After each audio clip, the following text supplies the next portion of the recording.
Well, we finally got a trailer for Bayonetta 3, and it came out of the blue.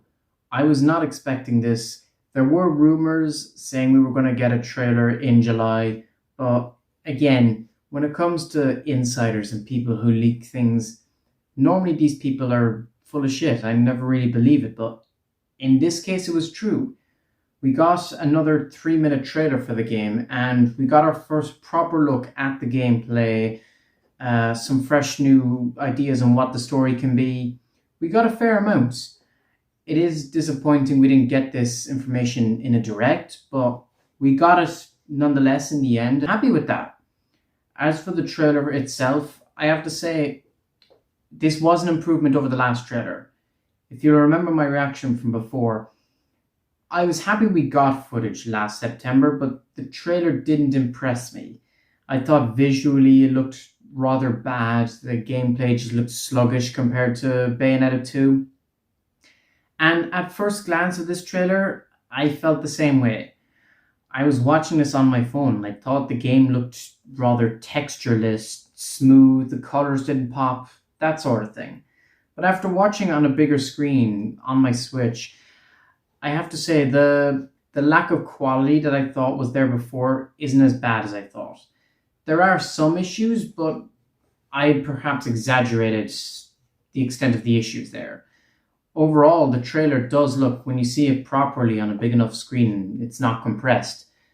The visuals, the graphics, the textures and stuff, it does look pretty good. It still looks a bit rough in some edges, a bit smooth, but the game is 3 months away from release.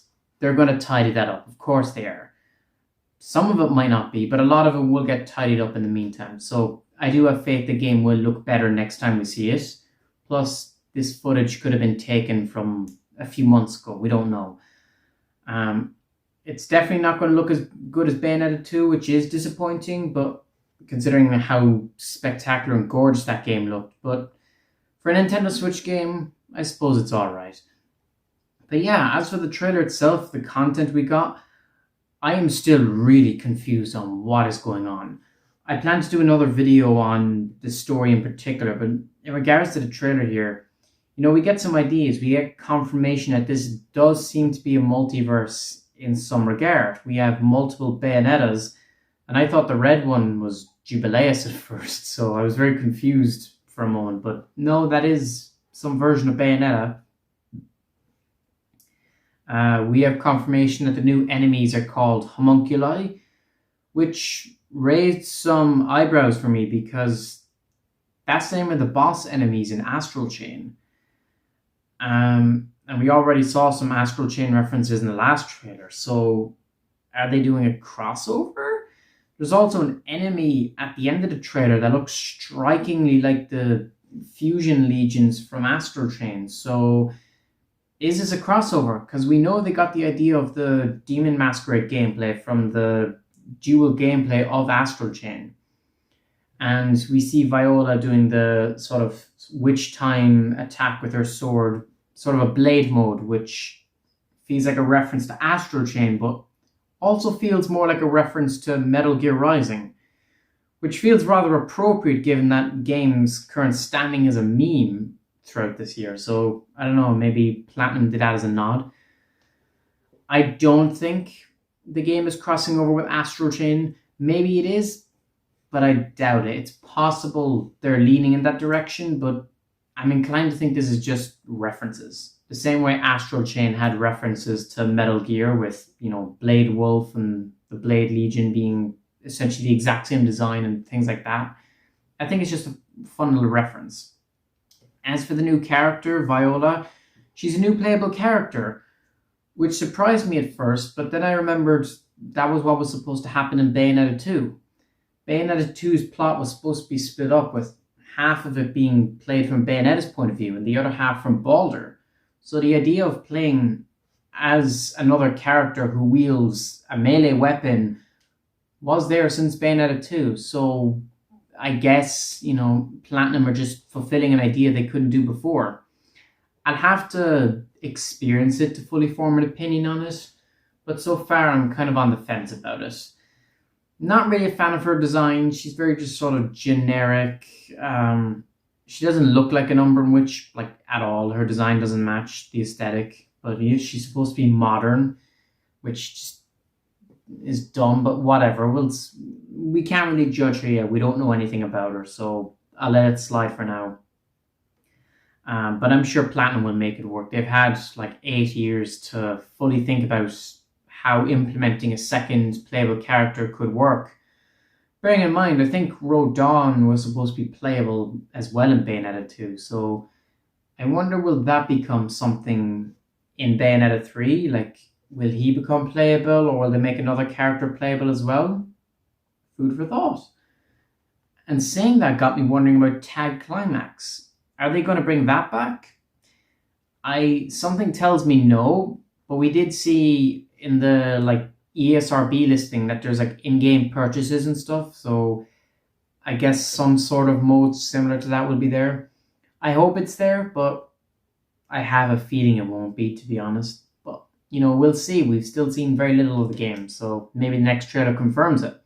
Another thing going back to Bayonetta 2 is this idea of like demon masquerade and getting to control your demons, which we saw a bit of in the last trailer as well.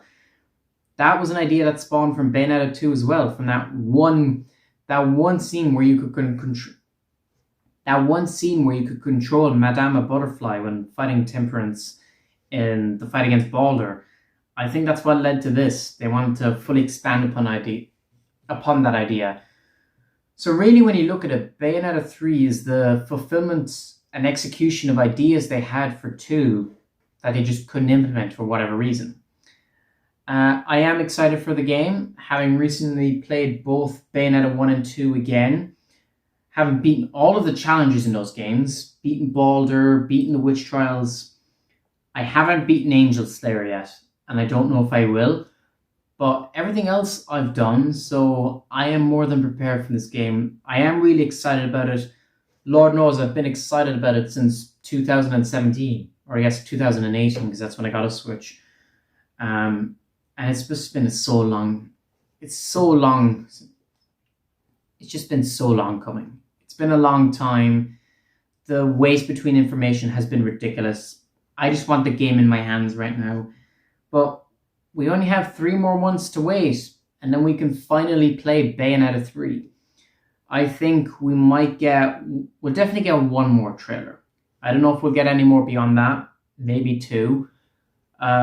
When the next trailer could be, possibly, given that they didn't show it in the last Nintendo Direct or the Mini Direct, I'm inclined to believe they probably won't show another trailer until the September Direct.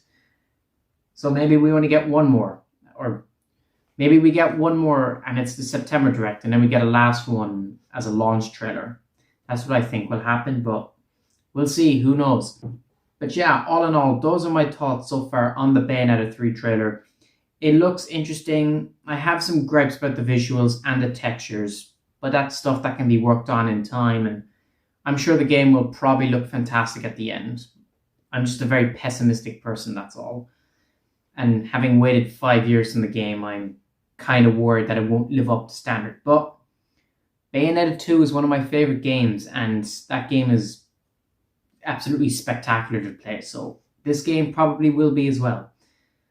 But yeah, let me know your thoughts and opinions down in the comment section below. What did you think of the new trailer for Bayonetta 3? Are you excited? Do you agree with anything I said? I want to know your thoughts and opinions down in the comment section below. And yeah, with that all said, thank you all for watching and please subscribe. Novus Corvius out.